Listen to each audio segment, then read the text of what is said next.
Hi everyone, it's Syrian Girl reporting. I want to bring your attention to some of the ways in which Syria has been raped and pillaged, her resources stolen by the dogs of war, NATO, Turkey and the Gulf Arab states, Qatar and Saudi Arabia. The very nations that have sparked and fueled the insurrection in Syria. Sometimes the theft is achieved through the help of the FSA insurgent parties, and sometimes it actually exploits the very same FSA parties. First of all, I'd like to talk about the theft of factory materials and structures. In November 2012, video footage showed the FSA transferring factory machinery and oil pumping equipment from Aleppo to Turkey. Some 1,000 factories have been robbed in Syria's second largest city of Aleppo. The city, which is considered as Syria's commercial hub, is home to some 30,000 factories. The merchandise, ranging from machinery, equipment, vehicles to raw materials, are being taken away by armed gangs with the full knowledge and facilitation of the Turkish government. قام أبطال لواء عاصفة الشمال بتحرير الشاحنات وحفارات البترول تابعات للدولة القطرية الشقيقة من عصابات الأسد، والآن سيتم عبورهم وتأمينهم من قبل لواء عاصفة الشمال إلى تركيا ومن ثم إلى دولة قطر الشقيقة.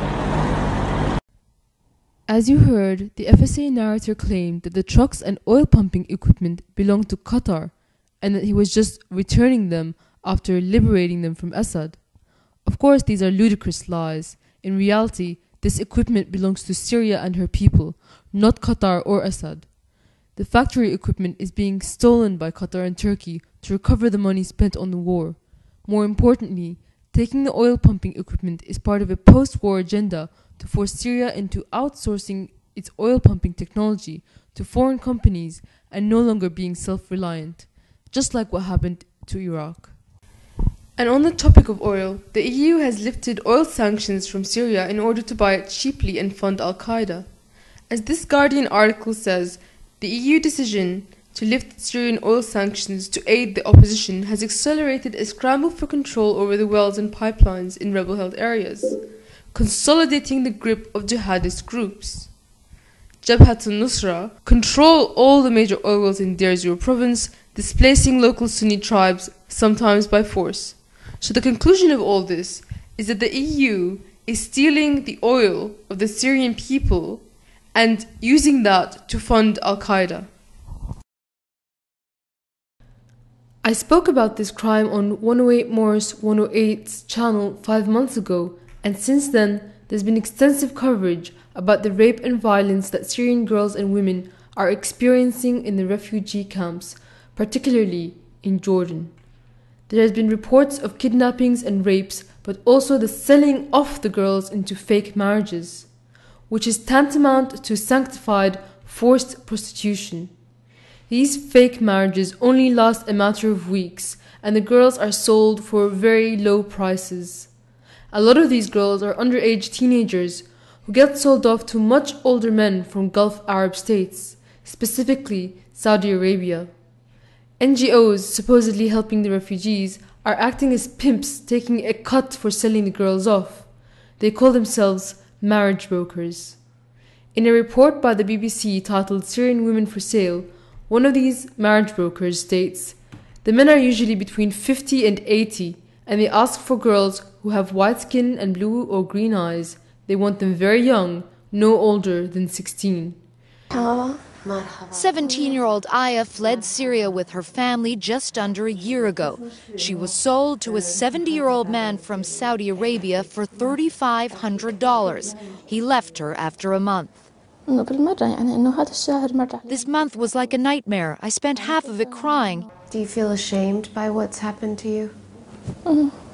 Yes, very. This feeling really never leaves me, she said. If I could only go back in time, just 1 month. But for Aya, her innocence lost and her country at war, there is no going back. Forced prostitution in war is rape, and mark my words, the Gulf Arab states are at war with Syria. Often it is a way to force one's culture or ethnicity onto another's. Ironically, many of these girls are from the family members of the FSA fighters themselves. Some aren't, but it is just another way that they have been used by the Gulf states, busy killing their own Syrian brothers, while their women are being taken advantage of by the very people that are supposed to be helping them. This is a terrible fate for Syrian women who have a high status in Syrian society and enjoy the same rights as men do.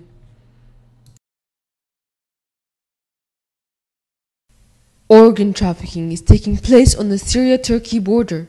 FSA field hospitals knowingly or unknowingly transfer injured Syrians to certain Turkish hospitals where their organs are harvested. Sometimes the wounded are from the FSA ranks themselves. They are being exploited by the very state that is supposedly helping them.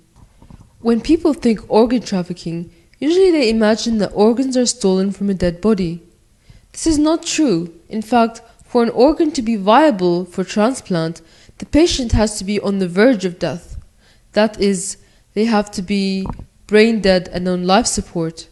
This is because as soon as the body dies, the organ also begins to die very quickly. In this case, Turkey has been harvesting the organs of the living by murdering them. The mainstream media of the West have not covered these stories yet, but it has hit Turkish, Russian, Lebanese and Syrian news agencies. One of the original reports comes from the Turkish newspaper Yurt, which claims that some members of the FSA have a working relationship with organ traffickers in Turkey to bring them victims for harvesting. On this website, Syrian News CC, 3 accounts of organ trafficking are given, complete with death certificates. My cousin was shot in his right shoulder and chest.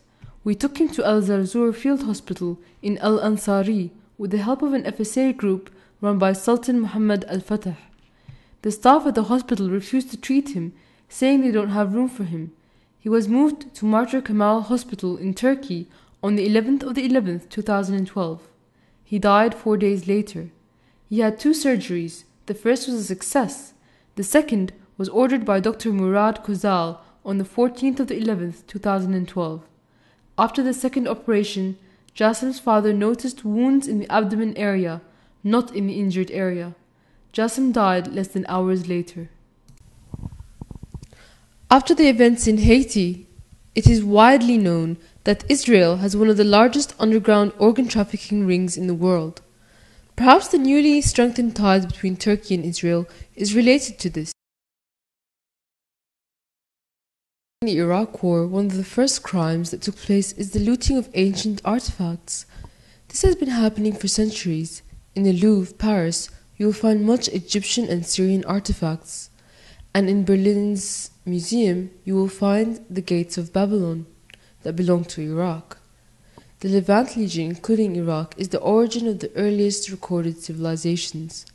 Our artifacts are as old as time, and they are priceless. They say anywhere you dig in Syria, you will find artifacts. They are part of our history and our identity, but that has not stopped the FSA from selling them to buy weapons. I'm going to use articles from the US media itself, because then it cannot be accused of being anti-insurgent propaganda, because the US media has been supporting the rebels since day one, which everybody can attest to. This Washington Post article describes how the FSA would dig up artifacts and sell them in the black market to buy guns. Quote, "Some days we are fighters, others we are archaeologists," says one. And here in the Times, one smuggler says, "We buy antiques cheap and then sell weapons expensively." He claims the FSA told him they had developed an association of diggers, selling out their country cheaply for weapons.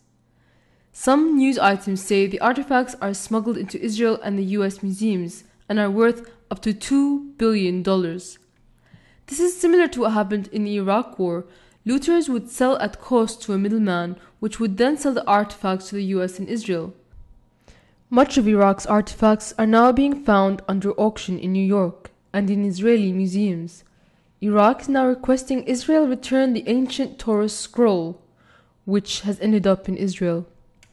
The head of Iraq's Heritage and Antiquities, Donny George, was making a documentary about these crimes, but died suddenly within days of his producer, Lina Yakubova, who also died suddenly. The powers that be have made sure the FSA would remain desperate enough to drive them to this treason, pawns in a game to destroy Syria. But while the FSA is selling out their country's history, Jabhat al-Nusra is simply destroying it.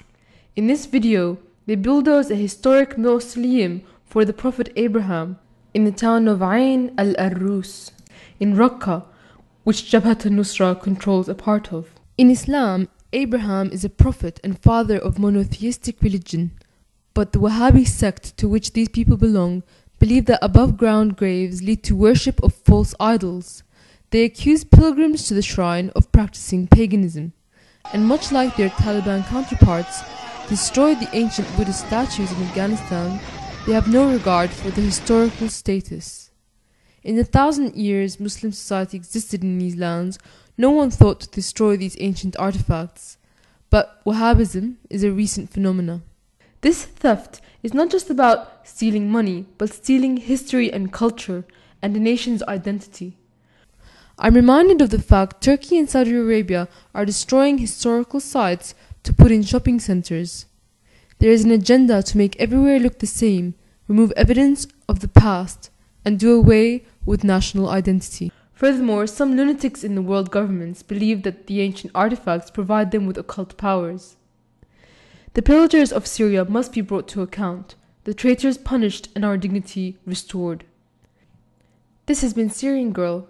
Please subscribe for more news.